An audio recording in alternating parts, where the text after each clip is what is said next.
The massive space station hung in the darkness like a jewel made of metal and light.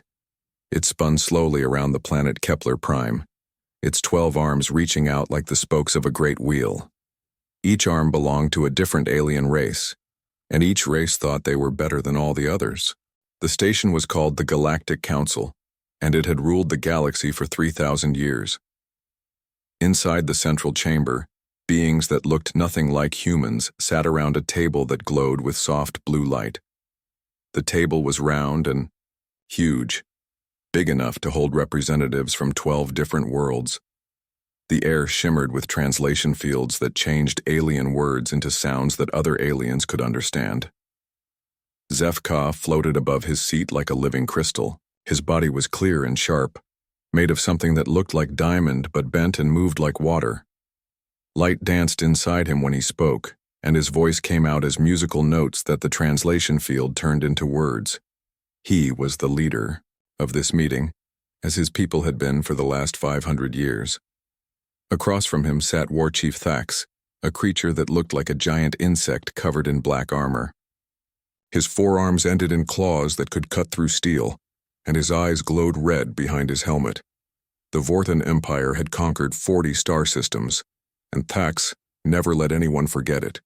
The other council members were just as strange.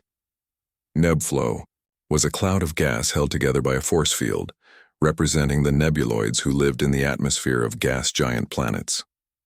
The collective sent a single body, but everyone knew that millions of minds controlled it from their hive ships. Ancient beings made of pure energy floated near the ceiling, so old that they remembered when the galaxy was young.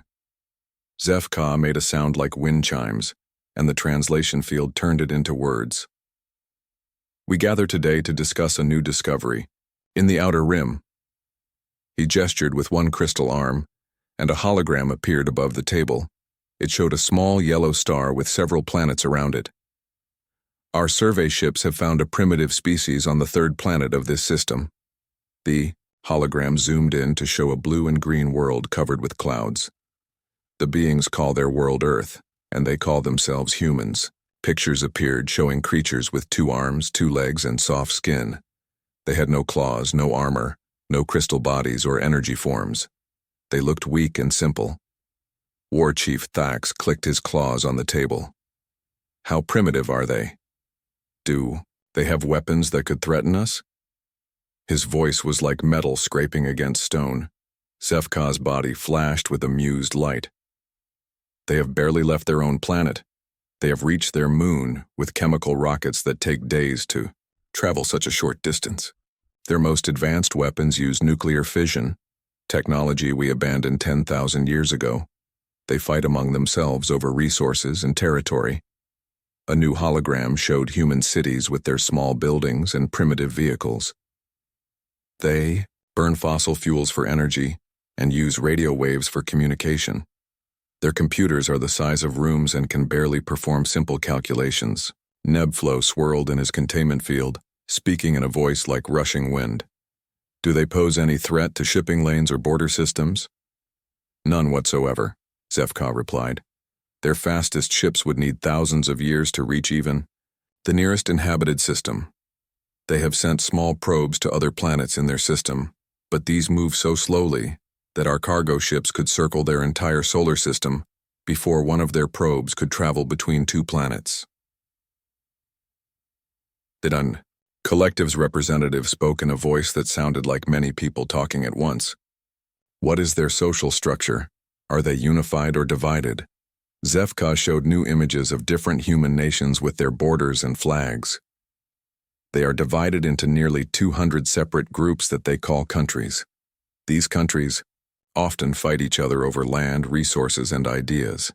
They cannot agree on simple matters like trade or environmental protection.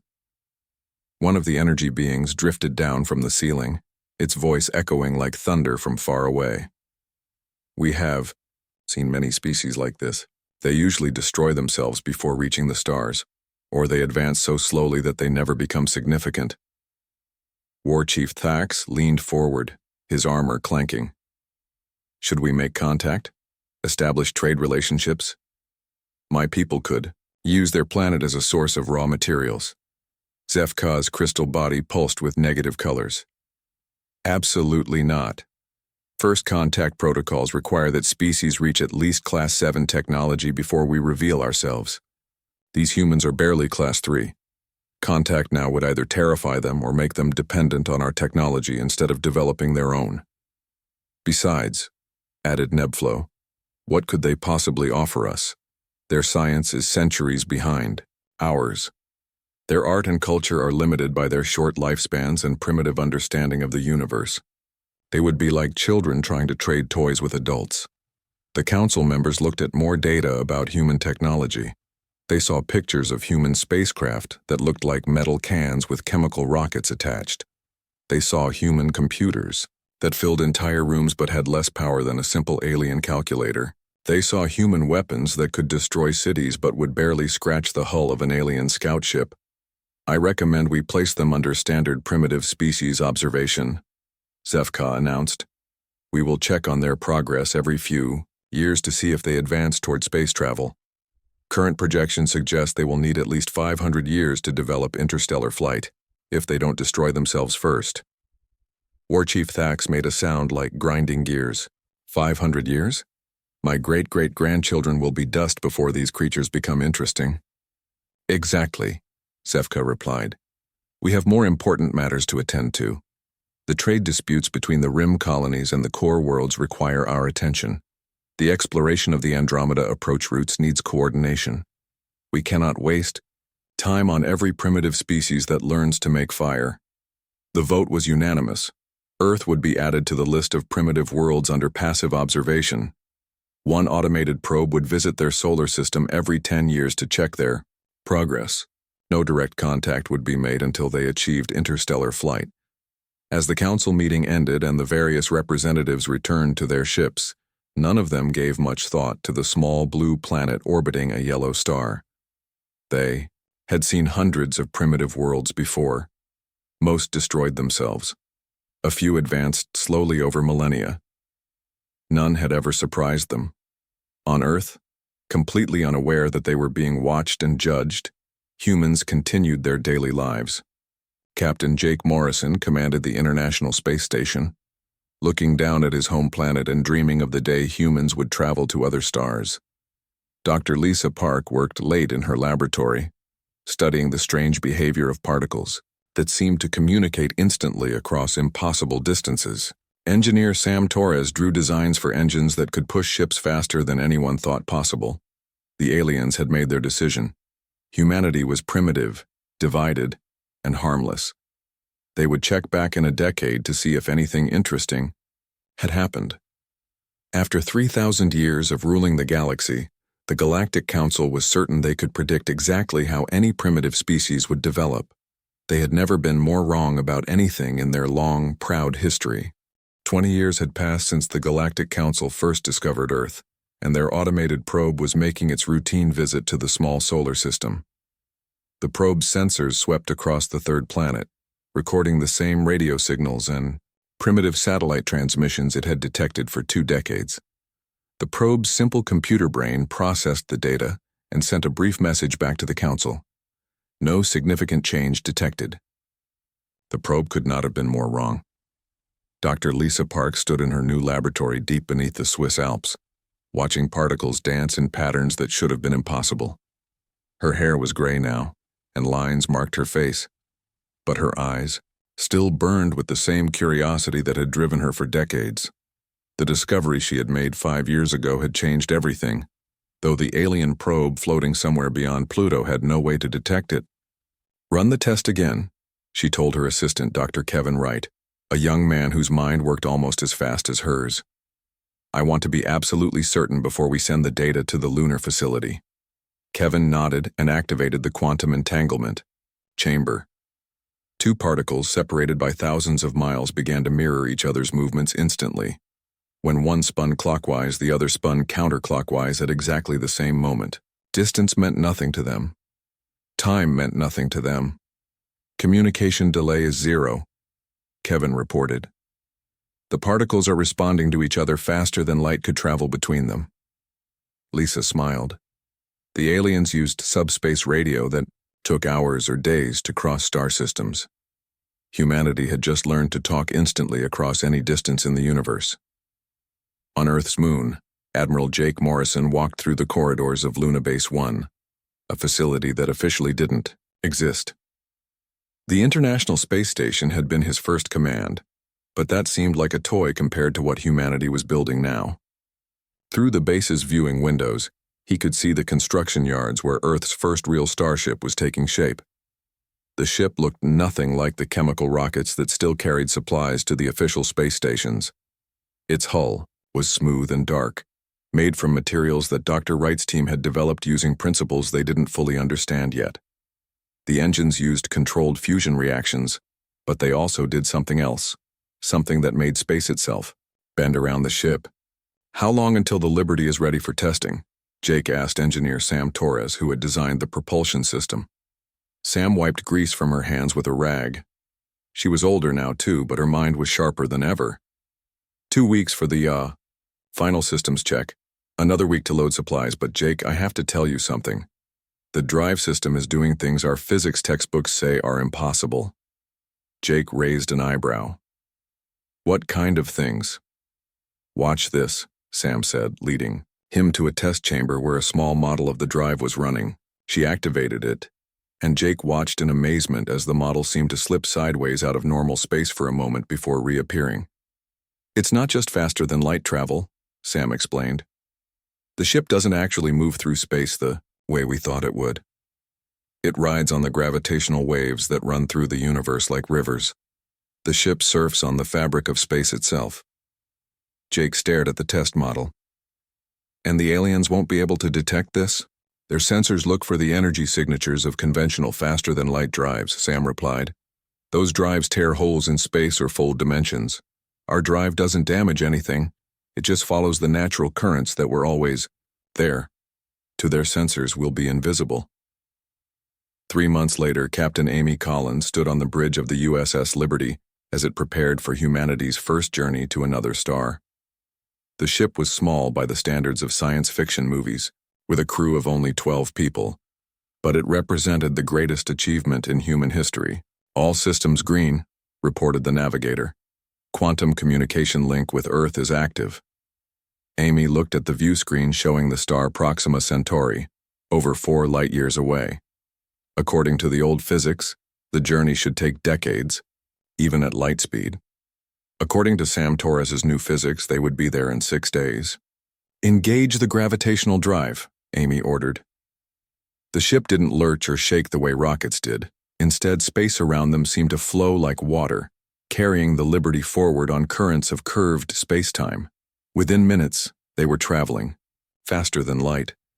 But the aliens' monitoring stations detected nothing unusual. On the Council station, Zefka reviewed the latest reports from the automated probes. Earth's radio transmissions continued as before. Their primitive satellites still orbited their planet in predictable patterns. The humans showed no signs of developing faster-than-light travel or leaving their solar system. What Zefka didn't know was that those radio transmissions were deliberately maintained to fool the alien sensors. The primitive satellites were decoys, kept in orbit while the real human technology operated on completely different principles. Quantum communication had made radio obsolete, but Earth kept broadcasting the same simple signals the aliens expected to hear. Captain Amy Collins and her crew reached Proxima Centauri and found something that excited them beyond measure: the wreckage of an alien scout ship that had crashed on a rocky planet centuries ago. The ship's technology was far more advanced than anything humanity had built, but it was also completely different from the gravitational drive system. "This changes everything," Amy told Earth through the quantum communication link. "The aliens use plasma fusion drives and dimensional folding. No wonder they can't detect our gravitational wave surfing. It's like they're listening for drums while we're playing flutes." Dr. Lisa Park received the message instantly, despite the 4 light-years between Earth and Proxima Centauri. "Amy, I need you to scan everything you can from that wreck. If we can understand their technology, we can learn to hide from it even better." The discovery triggered the largest cooperative effort in human history. Every nation on Earth, faced with the knowledge that powerful aliens existed, put aside their differences and worked together. The Terran Defense Initiative was born, uniting Earth's governments under a single purpose, preparing humanity for contact with the galaxy while remaining hidden until they were ready. Dr. Kevin Wright took Lisa Park's place as the head of research when she retired. His first breakthrough was adaptive camouflage technology that could make human colonies invisible to alien sensors. The second breakthrough was even more impressive. He learned how to build ships that could bend light around themselves, becoming completely invisible to normal observation. Engineer Maya Singh, Sam Torres' protege, developed self-replicating construction drones that could build human bases and factories on distant worlds without any human workers present. These drones used local materials and could create copies of themselves, allowing human infrastructure to spread across the galaxy like seeds carried by wind. Within 10 years of the Liberty's first flight, humans had established hidden colonies on 17 different star systems. Each colony was invisible to alien detection, powered by fusion reactors that left no energy signature and protected by gravitational shields that deflected sensor beams. The colonies were connected by quantum communication networks that allowed instant coordination across hundreds of light years. Human scientists shared discoveries immediately, and human leaders could make decisions affecting the entire growing empire in real time. Captain Ryan Bell commanded the newest ship in humanity's secret fleet, a vessel designed specifically for reconnaissance deep in alien space. His mission was to gather intelligence on the various alien races while remaining completely undetected. "We're approaching the Vorthan Border Patrol," his navigator reported. 3 alien cruisers on standard patrol routes. Ryan watched the tactical display as their ship passed within a few thousand miles of the alien vessels. The Vorthan ships showed no reaction to their presence. Their sensors detected nothing unusual.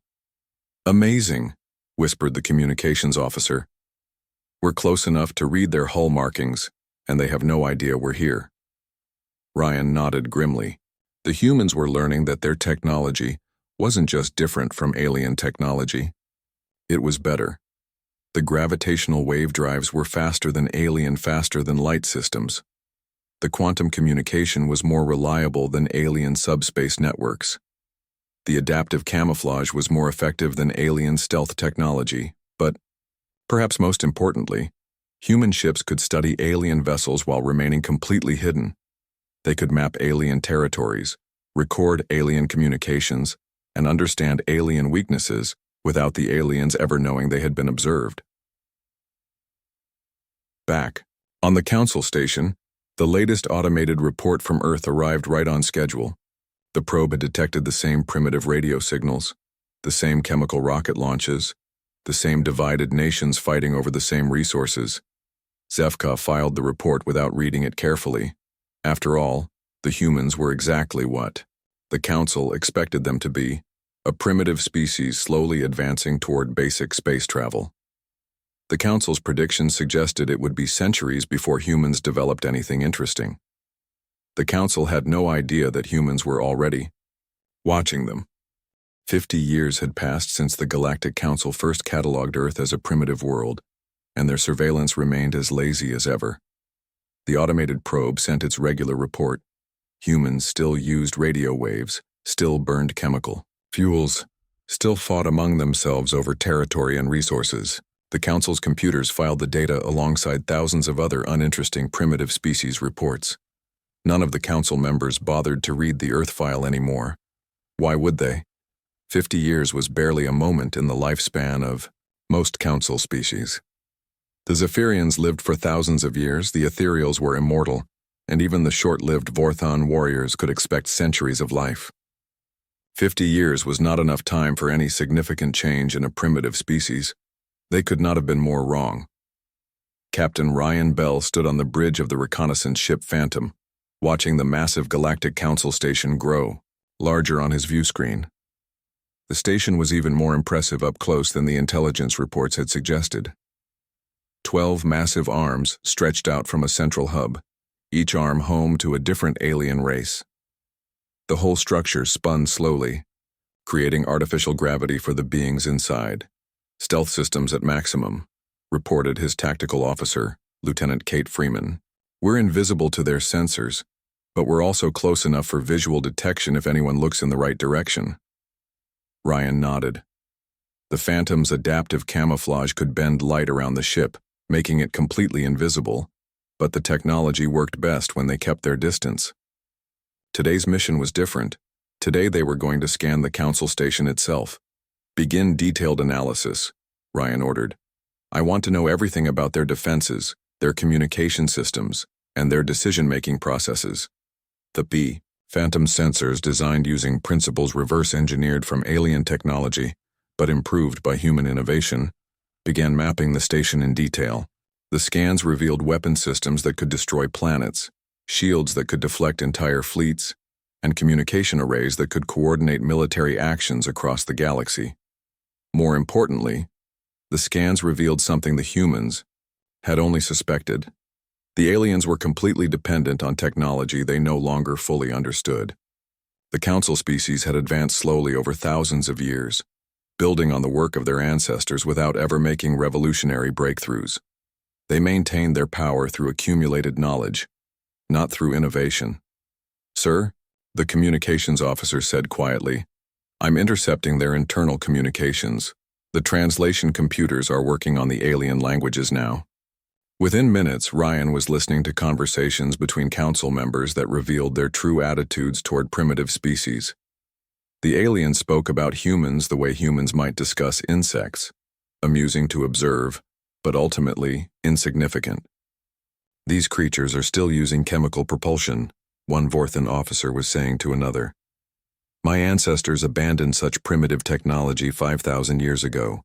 It would take them centuries to develop anything worthy of our attention." Ryan exchanged glances with his crew. Outside the Council station, invisible human ships powered by gravitational wave drives moved at speeds the aliens couldn't match. In hidden bases throughout the galaxy, human scientists worked on technologies the aliens couldn't detect. And here in the heart of alien power, humans listened to the aliens dismiss them as harmless primitives. On Earth, the transformation was complete but invisible. Dr. Kevin Wright, now an elderly man, walked through the underground cities that housed humanity's real civilization. The surface world still looked primitive to alien sensors, but beneath the ground and in hidden orbital facilities, humanity had built a technological paradise. Quantum computers the size of coins could perform calculations that alien room-sized processors couldn't match.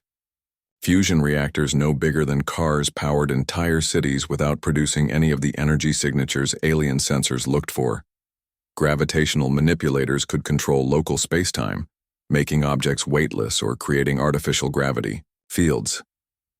"The latest reports from our deep space scouts are fascinating," Kevin told the assembled leaders of the Terran Defense Initiative. "The aliens have divided the galaxy into rigid territories and haven't explored beyond their established borders in over 1,000 years. They're not expanding because they're not curious about what lies beyond their known space." President Elena Martinez, the latest in a line of leaders who had guided humanity's secret development, leaned forward. "What does that mean for our expansion plans?" "It means we have entire regions of the galaxy to ourselves," Kevin replied. "The aliens have established shipping lanes and patrol routes that they follow religiously. They never vary their paths or explore new areas. We can build our colonies in the spaces between their territories, and they'll never notice." Engineer Maya Singh, Sam Torres's successor as head of spacecraft development, added her own report. "Our self-replicating construction drones have now established human outposts in over 200 star systems. Each outpost is completely invisible to alien detection and can support human colonies of up to 50,000 people." Maya's greatest achievement was the development of what humans called ghost colonies. These were human settlements that existed in the same star systems as alien worlds but remained completely undetectable. The colonies used dimensional folding technology to exist slightly out of phase with normal space, making them invisible and intangible to anyone who didn't know the right frequencies to look for them.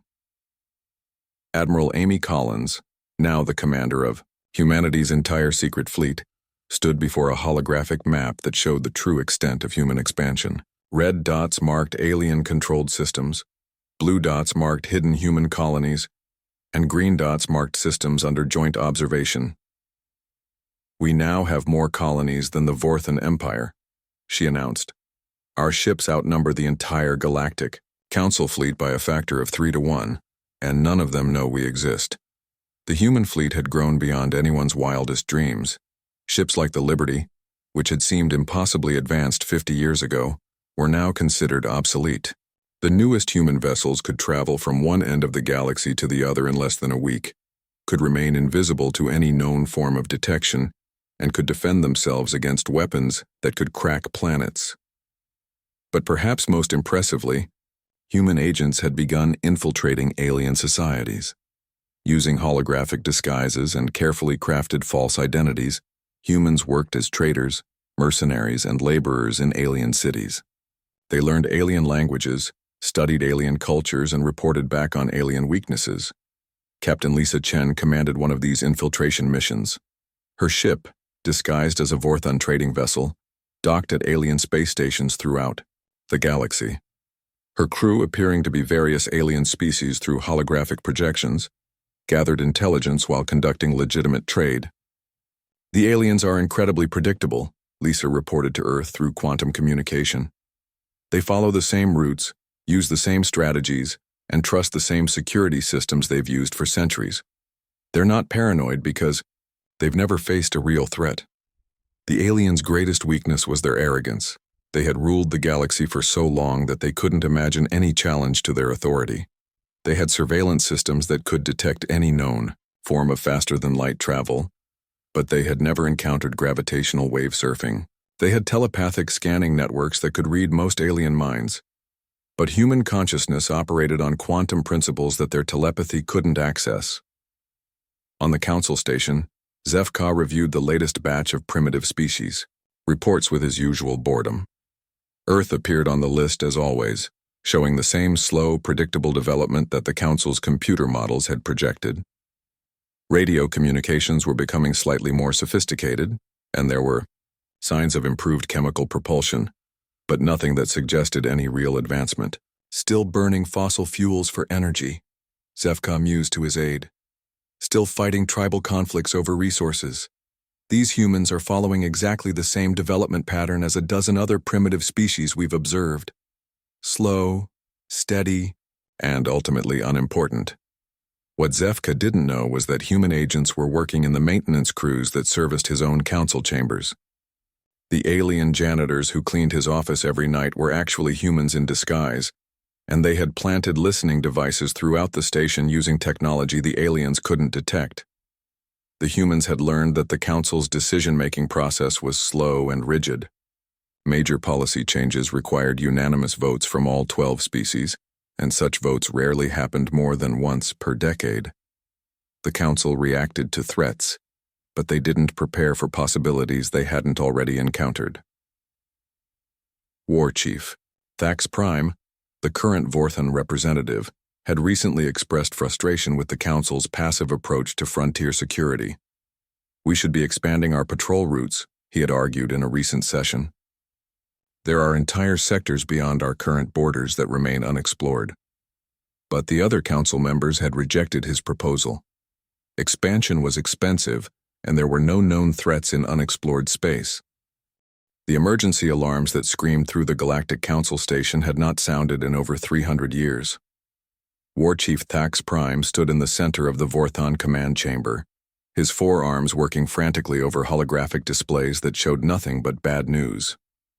Red warning lights bathed his black armored form as reports flooded in from the outer colonies. "Another system has gone silent," his aide reported, fear making the young Vorthan's voice crack. "That's 7 colonies in 2 weeks. No distress signals, no evacuation attempts, just silence." Thax Prime's compound eyes studied the tactical map that showed the Vorthan Empire's frontier territories. 7 red X marks indicated dead systems where millions of his people had lived and worked just days before. Whatever was destroying these worlds was moving faster than anything in their military databases. "Show me the recordings from the last probe to reach the Keth system," he ordered. The hologram changed to show the final transmission from a Vorthan scout ship. The pilot's voice was steady at first, reporting normal conditions in the system. Then something appeared on the edge of the scanner range. Unknown contacts approaching, configuration unlike any known species. The pilot's voice remained professional even as fear crept in. They're not responding to communications. Weapon signatures are off the charts. The recording showed strange ships unlike anything the Vorthon had ever encountered. They were black and angular, seeming to absorb light rather than reflect it. As they moved, space around them rippled like water. "They're adapting to our weapons fire," the pilot reported, his voice now clearly panicked. "Every shot we land, they analyze and become immune to. They're learning our tactics in real time." The transmission ended in static. The scout ship, the colony, and the entire system had vanished from all sensors within hours. Thax Prime turned to his communications officer. "Send an emergency message to the Council. We need immediate military assistance." In the Council chambers, representatives from all 12 species gathered for the first emergency session in decades. Zefka floated above his seat, his crystal body pulsing with concerned colors. The holographic displays showed the advancing threat that had appeared seemingly from nowhere. "The attackers call themselves the Devourers," Thax Prime explained to the assembled council.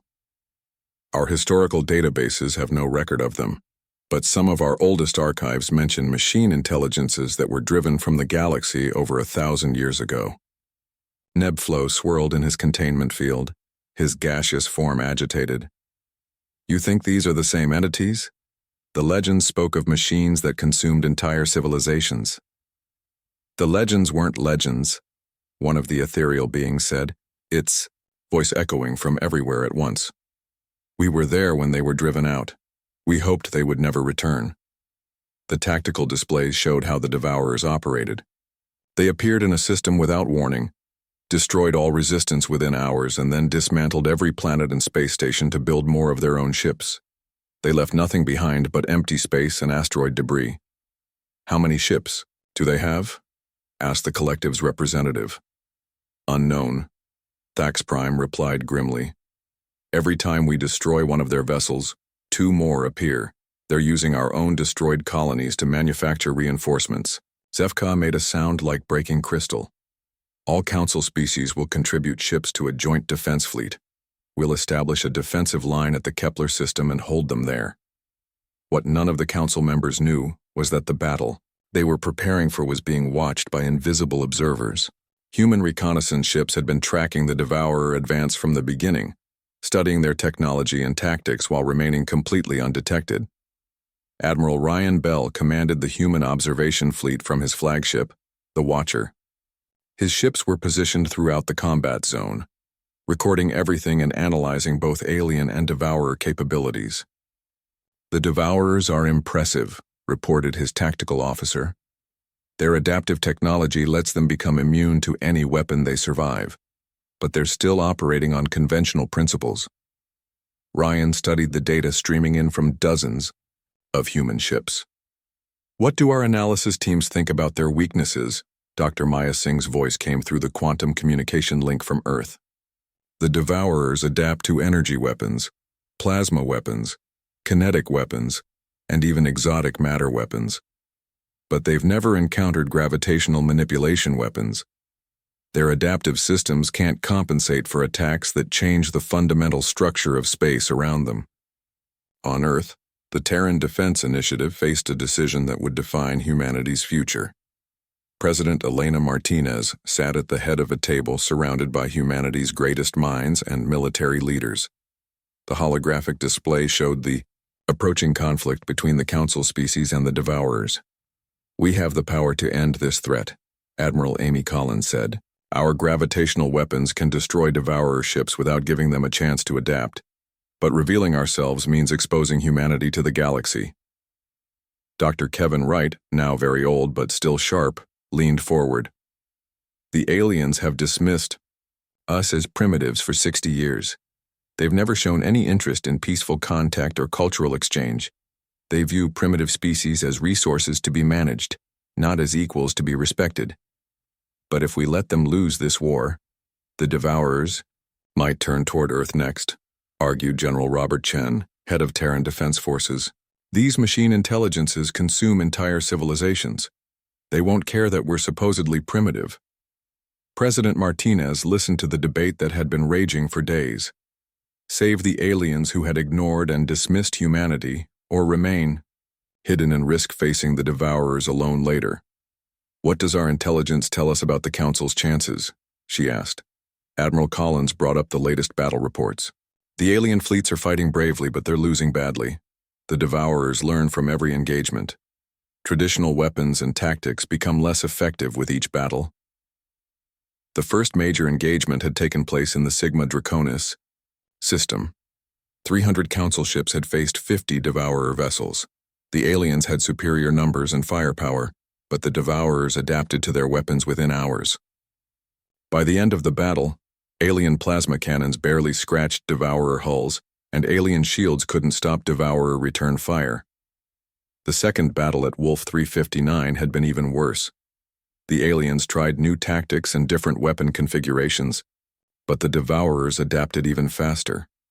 Council losses were mounting while Devourer forces grew stronger. At current rates of loss, the Council fleets will be destroyed within 3 months, Dr. Wright calculated. The Devourers will then have access to all Council technology and manufacturing capabilities. Maya Singh added her own grim assessment. If the Devourers assimilate Council technology, they'll become exponentially more dangerous. They might develop sensors that can detect our hidden colonies. The debate continued for hours. Some argued that humanity should remain hidden and prepare for the inevitable Devourer advance toward human space. Others insisted that revealing human capabilities was necessary to save both the aliens and humanity itself. Finally, President Martinez called for silence. The question isn't whether we can help. The question is whether we should help. These aliens have treated us like insects for 60 years. They've never offered friendship or cooperation. They've planned to manage us like livestock. But they're still people, said Dr. Sarah Kim, the xenopsychology expert. Different from us, but still intelligent beings with their own cultures and families. The Devourers will destroy all of that. Admiral Ryan Bell's voice came through the quantum link from his position near the battle zone. Madam President, I'm watching the Council fleet prepare for what might be their final stand. War Chief Thax Prime is leading his ships in a desperate attack to buy time for civilian evacuations. These aliens may be arrogant, but they're dying to protect their people. President Martinez made her decision. Begin Operation Guardian Angel. We'll save them, but we'll do it our way. The plan was elegant in its simplicity. Human ships would remain invisible and use gravitational weapons to destroy the Devourer fleet. The aliens would see their enemies destroyed by unknown forces and would have no idea who had saved them. Admiral Collins transmitted orders to the entire human fleet. All ships moved to attack positions, gravitational cannons only, no energy, signatures that the aliens can detect. We go in silent, we strike hard, and we disappear. The human fleet that approached the final battle zone was larger than any military force the galaxy had ever seen. 2,000 ships moved through space, like ghosts invisible to both alien and Devourer sensors. Each ship carried weapons that could tear holes in the fabric of space itself. In the Council command ship, War Chief Thax Prime prepared for what he believed would be his final battle. The Devourer fleet had grown to over 800 ships, while the combined Council forces had been reduced to fewer than 200 vessels. All ships, this is Thax Prime, he broadcast to the surviving fleet. We make our stand here. Behind us lie the core worlds of the galaxy. If we fail, billions will die. Fight well, and may our sacrifice buy time for others to escape. The Council fleet charged forward in a desperate attack. The final battle for the Kepler system began like a funeral march. War Chief Thax Prime led the remains of the Galactic Council fleet in what everyone believed would be their last charge.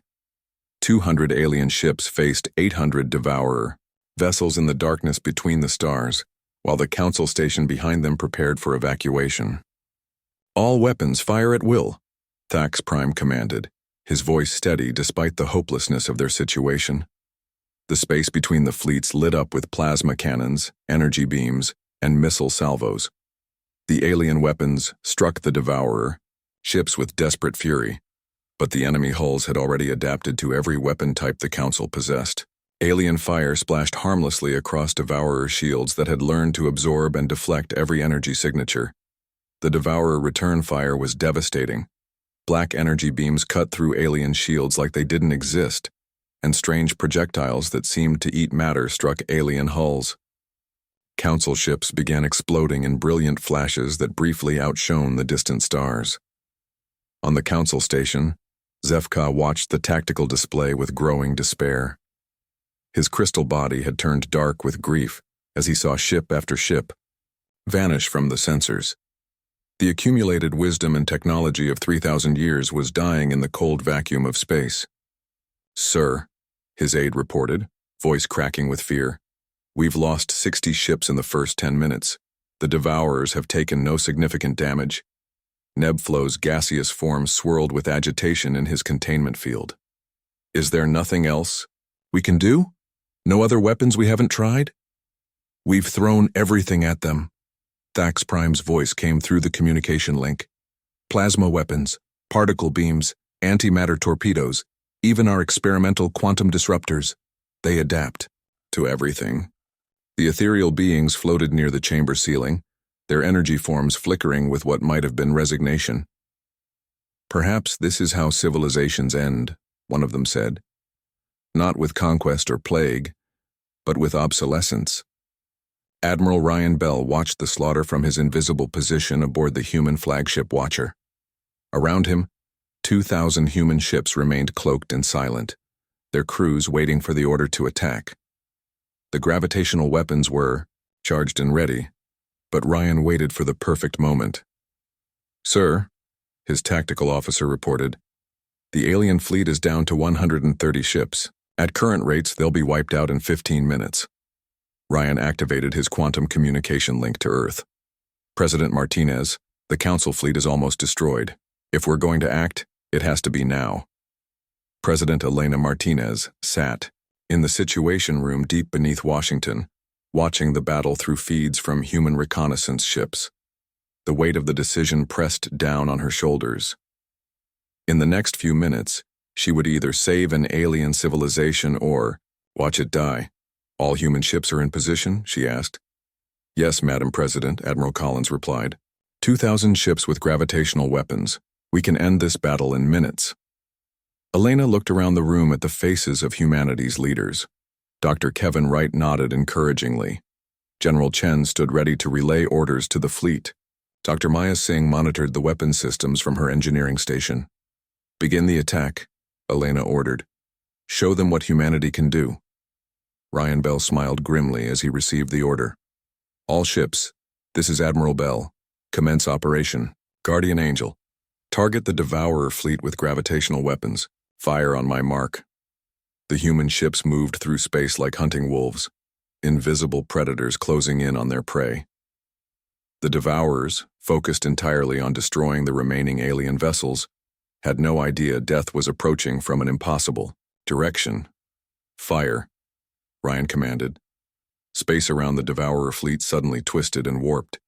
Gravitational waves that could bend the fabric of reality itself struck the enemy ships with devastating effect.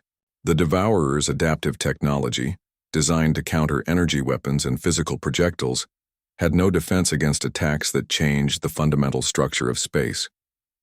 Devourer ships began to implode as gravitational fields compressed them into impossibly small points. Others were torn apart as competing gravity wells pulled them in different directions. The enemy vessels that had seemed invincible moments before crumpled like paper in a hurricane. On the Council station, every sensor operator stared at their displays in shock. The Devourer fleet was being destroyed by weapons that their instruments couldn't detect or identify. "What's happening out there?" Zefka demanded, his crystal body flashing with confused colors. "Unknown, sir," the sensor operator replied. "The Devourer ships are being destroyed, but we're not detecting any weapons fire. No energy signatures, no projectiles, nothing that could explain what's happening to them." War Chief Thax Prime's voice came through the communication system, filled with amazement. "Council station, are you seeing this? The enemy fleet is collapsing, but my weapons officers swear we're not causing it." Within 5 minutes, the entire Devourer fleet had been reduced to debris and gravitational distortions. 800 ships that had terrorized the galaxy were gone, destroyed by an enemy they never saw coming. The surviving Council ships drifted in space, their crews stunned by the sudden reversal of fortune. Thax Prime ordered his sensor teams to scan for any sign of what had saved them, but their instruments showed nothing unusual. "This is impossible," Nebflo whispered in the Council chambers. "Weapons that can destroy matter itself but leave no trace of their existence." The ethereal beings pulsed with energy as they tried to sense what had happened. Even their ancient abilities detected nothing. "Whatever did this operates on principles we do not understand," they announced. Ryan Bell made his final decision. Humanity had saved the aliens, but they deserved to know who their saviors were. All ships prepare to decloak. It's time for the galaxy to meet humanity. The space around the Council station began to shimmer and distort. One by one, human ships appeared out of nowhere, their hulls gleaming with technology that looked nothing like anything the aliens had ever seen.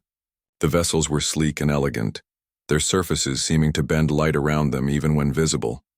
The human fleet that revealed itself dwarfed the surviving alien forces. Ship after ship materialized until the space around Kepler Prime was filled with 2,000 vessels that had appeared from empty vacuum. In the Council chambers, alarms began sounding as sensors detected the massive fleet that had somehow appeared without warning. The tactical display showed ship configurations that didn't match any known species, energy signatures that made no sense, and hull materials that their computers couldn't identify. "By the ancient codes," Zefka whispered, his crystal form trembling. "Where did they come from?" Admiral Ryan Bell opened a communication channel to the Council station. His image appeared on the main view screen, showing a being that looked disturbingly familiar. "This is Admiral Ryan Bell of the Terran Defense Fleet," he announced calmly. "The immediate threat has been neutralized. We need to talk." The Council chambers erupted in chaos. The being on the screen was clearly one of the primitive humans from the third planet of that insignificant yellow star. But primitive humans couldn't build ships like these or wield weapons that could destroy matter itself. "Impossible," Thax Prime's voice came through the communication system. "The humans are barely capable of reaching their own moon. Our last survey showed they were still using chemical rockets." Ryan smiled, though the expression held no warmth. "Your last survey was observing deliberate deceptions, War Chief. We've been aware of your surveillance for over 60 years. We chose to remain hidden while we studied you." Dr. Maya Singh's voice joined the transmission as she explained the situation with scientific precision.